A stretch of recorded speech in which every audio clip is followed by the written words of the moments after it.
मुख्यमंत्री देवेंद्र फडणवीस बोलतायत, थेट जाऊया। यांच्यापैकी कोणीही नागपूरला आलं तर त्यांच्या स्वागताला आम्ही हजर असायचो। मी देखील 92च्या कार सेवेला होतो, त्यानंतर युवा मोर्चाचा अध्यक्ष झालो आणि युवा मोर्चाचा अध्यक्ष म्हणून ज्या नेते मंडळींकडे बघून आम्ही काम करायचो, संघर्ष करायचो, भारतीय जनता पार्टी काय हे शिकायचो, त्यापैकी एक प्रमुख नाव हे अण्णासाहेब डांगे यांचं होतं। आणि या महाराष्ट्रामध्ये भारतीय जनता पक्षामध्ये एक अत्यंत ज्येष्ठ आणि सन्माननीय नेते म्हणून त्यांच्याकडे पाहिलं जायचं।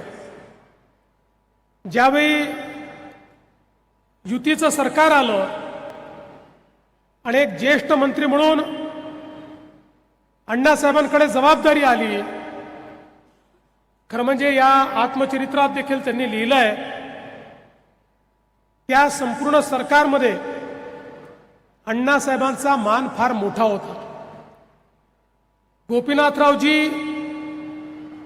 हे नेते होते, ते उपमुख्यमंत्री होते, पण त्यांच्यानंतर प्रोटोकॉलचा मान हा अण्णासाहेब डांगेंचा होता। आणि भारतीय जनता पक्षाच्या कॅबिनेट मिनिस्टरची प्रत्येक मंत्रिमंडळ बैठकीपूर्वी बैठक ही अण्णासाहेब डांगेंकडे व्हायची आणि त्या ठिकाणी ठरायचं की मंत्रिमंडळाच्या बैठकीत काय करायचं। अण्णासाहेब डांगेंकडे ज्यावेळी पाणी पुरवठा खात्याची जबाबदारी आली, त्यांनी महाराष्ट्र जीवन प्राधिकरण तयार केलं आणि हा निर्णय केला की या महाराष्ट्राला आपल्याला टँकर मुक्त करायचं आहे। अतिशय धाडसी निर्णय होता। इतका मोठा महाराष्ट्र, चांद्यापासून बांद्यापर्यंत हा पसरलेला महाराष्ट्र, गडचिरोलीपासून गडहिंग्लजपर्यंत हा पसरलेला महाराष्ट्र, ज्याच्यामध्ये दऱ्याखोऱ्यात राहणारे, डोंगरावर राहणारे, पठारावर राहणारे, दुष्काळी भागात राहणारे असे अनेक गावं, या प्रत्येक गावात पिण्याच्या पाण्याची योजना तयार करायची, त्याकरता सोर्स तयार करायचा, त्याकरता निधी उभा करायचा आणि प्रत्येक गावात पाणी पोचवायचं, हे शिवधनुष्य अण्णासाहेबांनी पेललं। आणि मला अतिशय आनंद आहे, मी त्या काळामध्ये महापौर झालो आणि महाराष्ट्र जीवन प्राधिकरणाची जी रचना होती त्यात राज्यातल्या महापौरांपैकी एक महापौर हा त्याचा सदस्य असायचा। त्या कॅटेगरीतलं मला सदस्य म्हणून काम करण्याची संधी मिळाली आणि अण्णासाहेबांसोबत महाराष्ट्र जीवन प्राधिकरणाच्या प्रत्येक बैठकीत मी असायचो। त्या बैठकीची शिस्त ही इतकी कडक असायची की त्या बैठकीमध्ये अण्णासाहेबांनी एकदा निर्णय केला तर कोणी प्रतिवाद करत नव्हतं आणि प्रशासन, सचिव या सगळ्यांवर प्रचंड पकड ही अण्णासाहेबांची होती आणि विषयांची माहिती इतकी त्यांना परफेक्ट असायची। या पुस्तकात देखील आपल्याला वाचायला मिळेल की शौचालयाची निर्मिती करताना त्याच्याकरता किती निधी ठेवला पाहिजे, या संदर्भात त्याला काय काय लागतं आणि कसा तुम्ही जास्त निधी वापरता याचं वर्णन ज्यावेळी अण्णासाहेबांनी केलं त्यावेळी सचिव देखील आश्चर्यचकित राहिले की या माणसाला किती खोलपर्यंतची माहिती आहे। तसंच त्या बैठकांमध्ये आलेलं कुठलंही टेंडर हे किती अभाव आहे, हे कसं खाली आलं पाहिजे, पैसे कसे कमी झाले पाहिजे, राज्यावरचा भार कसा कमी झाला पाहिजे, याचा सातत्याने आग्रह हा अण्णासाहेबांचा असायचा। आणि खऱ्या अर्थानं या महाराष्ट्राला पहिल्यांदा टँकरच्या जाळ्यातनं मुक्त करण्याचं श्रेय जर कोणाला जात असेल तर ते अण्णासाहेब डांगेंना जातं, हे मात्र या ठिकाणी खरं आहे. खरं तर इतका प्रदीर्घ अशा प्रकारचा त्यांचा प्रवास आहे. जीवनाची सुरुवात संघर्षातनं झाली आणि तो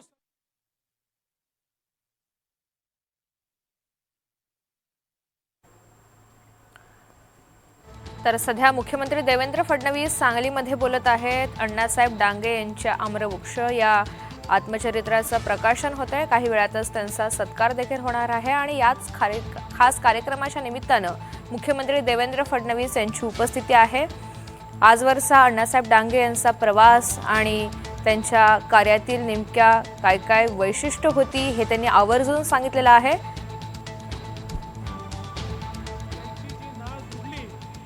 ती आज तगायत कायम आहे. माझी संघ जीवन गाथा हे जे पुस्तक अण्णासाहेबांनी लिहिलं आहे, या पुस्तकामध्ये त्यांच्या जीवनामध्ये एक संघ स्वयंसेवक म्हणून कशा पद्धतीनं त्यांनी कार्य केलं, कशा पद्धतीनं त्यांच्या विचारांवर त्याचा परिणाम झाला आणि कशा पद्धतीनं त्यांच्या जीवनात शिस्त आली हे देखील त्यांनी सांगितलं. खरं तर आज कार्यक्रमाचं संपूर्ण वेळेचं महत्त्व पाहता अण्णासाहेब अतिशय कमी वेळ बोलले. पण आपल्या सगळ्यांना माहिती आहे, महाराष्ट्रातल्या फरड्या वक्त्यांमध्ये अप्पांचा त्या ठिकाणी फार वरचा क्रमांक आहे. एक तर त्यांची एकूण धडधाकट शरीरयष्टी आणि माईक नसला तरी कोणाहीपर्यंत आवाज पोचू शकतो अशा प्रकारचा कणखर आवाज आणि त्या आवाजामध्ये त्यांची भाषणं आणि त्या भाषणामध्ये त्यांचे किस्से. आपल्याला माहिती नसेल पण अण्णांच्या भाषणातल्या किस्स्यांवर देखील एक पुस्तक छापलं गेलेलं आहे आणि त्या प्रत्येक किस्स्यामध्ये आपल्याला विनोदही मिळतो, शिकवणही मिळते आणि अनेक वेळा समोरच्याला न बोलता शाल जोडीतनं कसं देता येतं याचं उदाहरण देखील अण्णांच्या अप्पांच्या भाषणामध्ये आपल्याला अनेक वेळा या ठिकाणी पाहायला मिळतं. आणि म्हणून महाराष्ट्रातले एक प्रखर वक्ते म्हणून खरं म्हणजे अप्पांकडे आपण पाहतो आणि आज त्यांच्या आत्मचरित्राच्या प्रकाशनाकरता यायचं आणि त्यांचा जन्मदिवस देखील होता. खरं म्हणजे ते तर आमच्याकरता तीर्थरूपांसारखे वडिलांसारखे आहेत, त्यामुळे त्यांना काय द्यायचं हा माझ्यासमोर प्रश्न होता. कारण ही कार्यक्रम ठरला त्यानंतर मी विचार केला, मी म्हटलं आपण त्यांना काय देऊ शकतो. पण मग माझ्या लक्षात आलं एक गोष्ट अण्णांना निश्चितपणे देण्यासारखी आहे. कारण या महाराष्ट्रामध्ये 80च्या दशकाच्या शेवटी एक फार मोठा लढा हा कर्जमाफीचा उभा झाला होता आणि या कर्जमाफीचा लढा उभा करत असताना खऱ्या अर्थानं एकीकडे शरद जोशी हे शेतकरी संघटनेच्या माध्यमातून लढा उभा करत होते, पण हा लढा व्यापक आणि राजकीय जर कोणी केला असेल तर तो अण्णांच्या नेतृत्वात भारतीय जनता पक्षाने केला. आणि अण्णांनी पहिल्यांदा भारतीय जनता पक्षाच्या सगळ्या नेत्यांना त्या ठिकाणी सांगितलं, तळागाळात जायचं असेल तर शेतकऱ्यांचे प्रश्न महत्त्वाचे आहेत. शेतकऱ्यांच्या कर्जमुक्तीचा लढा हा जर भाजपने हातामध्ये घेतला तर आपण तळागाळापर्यंत पोचू. आणि भारतीय जनता पक्षाने त्यावेळी हे स्वीकारलं. त्यांनी त्यांच्या या आत्मचरित्रात लिहिलंय की त्यामध्ये 2 मतं होती. काही लोक म्हणत होते शरद जोशी करतायत मग तो अजेंडा आपण का घ्यायचा. पण अण्णांनी सर्वांना कन्व्हिन्स केलं आणि प्रमोदजींनी सांगितलं अण्णा म्हणतात ते योग्य आहे आणि भाजपने हा लढा घेतला पाहिजे. आणि त्यानंतर प्रचंड मोठे मोर्चे आणि लगातार धडका या विधानसभेवर भारतीय जनता पक्षाने केल्या आणि त्यातनं कर्जमाफीसारखा मुद्दा ऐरणीवर आणला. आणि म्हणून मी पण निर्णय केला, अण्णांना तर काही देता येत नाही पण इथे यायच्या आधी शेतकऱ्यांची कर्जमाफी करूनच या ठिकाणी यावं आणि म्हणून 56 लाख शेतकऱ्यांची कर्जमाफी केली। पहिल्या टप्प्यात परवाच 6 लाख शेतकऱ्यांच्या खात्यामध्ये 5,000 कोटी रुपये जमा केले। आता हळूहळू करत पुढच्या महिन्यात 2 महिन्यामध्ये सगळ्या शेतकऱ्यांच्या खात्यामध्ये त्या ठिकाणी पैसे जमा करणार। जे प्रामाणिकपणे त्या ठिकाणी कर्ज भरतायत त्यांच्याही खात्यामध्ये 50,000 रुपये जमा करणार आणि त्यानंतरच मला असं वाटतं की खऱ्या अर्थानं अण्णांना आपण दुसरा काही या ठिकाणी उपहार तर देऊ शकत नाही, पण जो लढा तुम्ही अण्णा सुरू केला आज त्याच लढ्याप्रमाणे या ठिकाणी आपल्या सरकारनं कर्जमाफीचं काम करून दाखवलेलं आहे।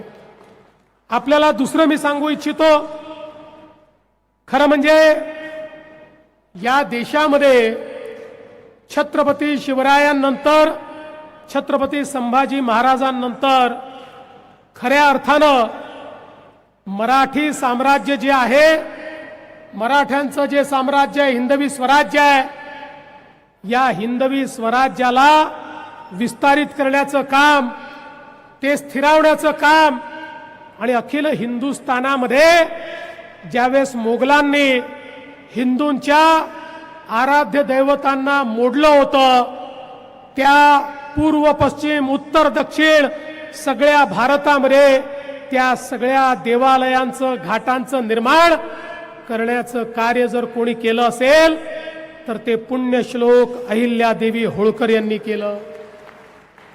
पण दुर्दैवाने आमचा समाज त्यांचं जन्मस्थळ देखील विसरला होता, पण अण्णा मात्र विसरले नव्हते आणि म्हणून अण्णांनी त्या ठिकाणी ठरवलं की हे जन्मस्थळ शोधून काढायचं। मग चौंडीमध्ये आहे, मग चौंडी कुठे आहे? मग पहिल्यांदा असं लक्षात आलं की ते छत्रपती संभाजीनगर म्हणजे औरंगाबाद जिल्ह्यात आहे, पण मग ते शोधून काढलं नाही, ते अहिल्यानगर म्हणजे तेव्हाच्या अहमदनगर जिल्ह्यामध्ये आहे।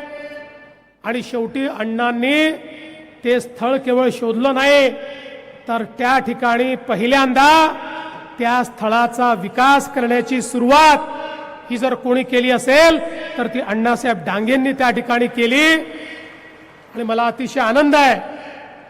ते स्थळ तर त्यांनी शोधलंच, त्याच्या पाठोपाठ आमच्या राम शिंदेंनाही त्यांनी शोधून काढलं आणि तिथला आमदार केलं आणि आता राम शिंदेंच्या नेतृत्वामध्ये आमच्या सरकारने त्याही चोंडीचा पूर्ण कायापालट करण्याकरता जवळजवळ 700 कोटी रुपयाचा आराखडा मंजूर केला, त्याचं काम देखील सुरू केलं आणि पुढच्या काळामध्ये जे कार्य अण्णासाहेबांनी सुरू केलं होतं ते पूर्ण करण्याचं काम आपण करणार आहोत। तिसरं महत्त्वाचं काम ते म्हणजे वाटेगाव इथे लोकशाहीर साहित्यरत्न अण्णाभाऊ साठे यांचं स्मारक, ज्या अण्णाभाऊंनी 27 भाषांमध्ये आणि भारताच्या नाही जगाच्या 27 भाषांमध्ये अण्णाभाऊ साठेंचं साहित्य प्रकाशित झालं। त्यांचं जन्मगाव असलेल्या वाटेगावमध्ये देखील संघर्ष करून अण्णाभाऊ साठेंचं स्मारक हे तयार करण्याचं काम अण्णांनी केलं। आता अण्णा तर या कार्यक्रम